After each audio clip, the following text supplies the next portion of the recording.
This is American iCAS.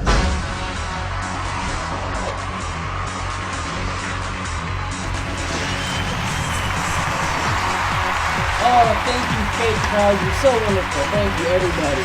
Give it up for the idol intro. Give it up for that, yes. And you know what else we can give it up for? This! What'd you do to your head? Some people will see a drastic haircut like this and think, he's starting to lose it. But really, I just kind of got tired of doing a different style every single time. Be like, oh, a little bit up front, but this way, maybe a little bit back here. No, I'm gonna start all over again. And I was like, you know what? I'm just taking it all off. But beyond my fresh cut, I want to discuss this magazine cover that I've been seeing all over my local grocer recently. It features the Kardashian sisters looking quite troubled. The Kardashians are humiliated by their men. My thoughts on the cover of this magazine can be summed up with one syllable.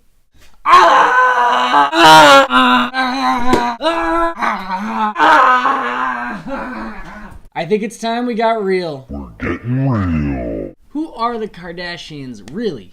The curvaceous Armenian sisters burst on the scene for what initial reason I'm not sure, but now we see them everywhere, endorsing all their own products and arguing on the reality television shows. Because America's generally turned on by their unique busty figure.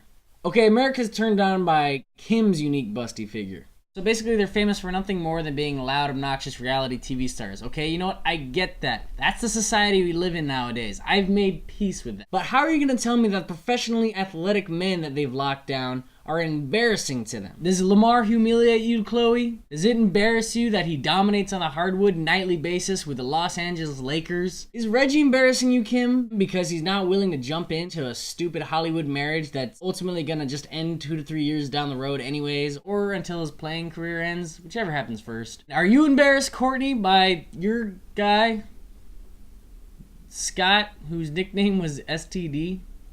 Okay, actually I could buy that one. But I kind of feel for this guy. I mean, you know, every single time the subject of men come up with the Kardashians, everybody's like, wow, Kim, your boyfriend won the Super Bowl? That's amazing. Chloe, your husband won an NBA championship? That's so awesome. And Courtney, your guy still has all his fingers.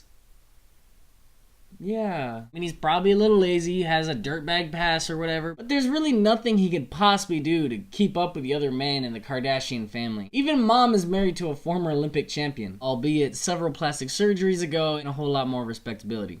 Speaking of men who aren't quite living up to their hype, I heard a story the other day that almost literally made me soil myself. Not literally, I just said that because people use it as a term to get excited. I don't really know why. I've never pissed myself out of excitement, and here's to hoping I never do. Talk has begun to stir of a Mike Tyson, Vander Holyfield Part 3 showdown. 2 words come to mind in thinking of the possibility of this fight. Hell yes! I'm a fan of boxing, but first and foremost, I'm a fan of entertainment. And these two guys in the ring together, crazy entertaining. They might not be at the top of their game anymore, but I guarantee you something batshit crazy is gonna go down in that ring. Need I even mention what happened the last time these guys got in the ring together? Oh shit! Mike just done bit that motherfucker's ear off! You see that?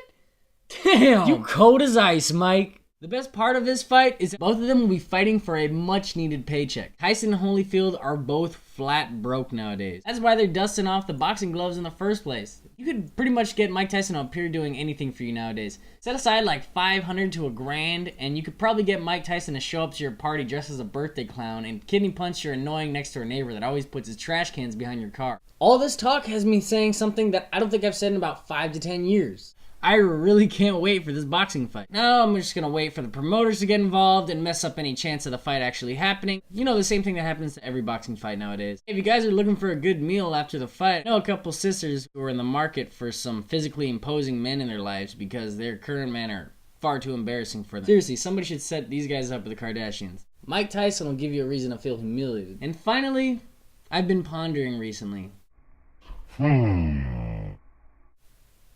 What happened to disco dance floors? Not like the actual disco setting with bell-bottom jeans, hairy men, and sequin bodysuits. That stuff can stay in the 70s. I'm talking about the real dance floor that you're standing on. Light up and bring the party from below. Remember those? Dude, those look awesome. Why don't they have these anymore? I would storm that dance floor like Normandy if I ever saw one light up like that. Kevin Bacon would be proud. So I want to know what you think about this. Should we bring back disco dance floors? Give me your feedback on the subject as well as anything else I've been talking about and leave it in the comment section right here. Until next time, I'm still Ryan Castle. Whose world is this? World of source.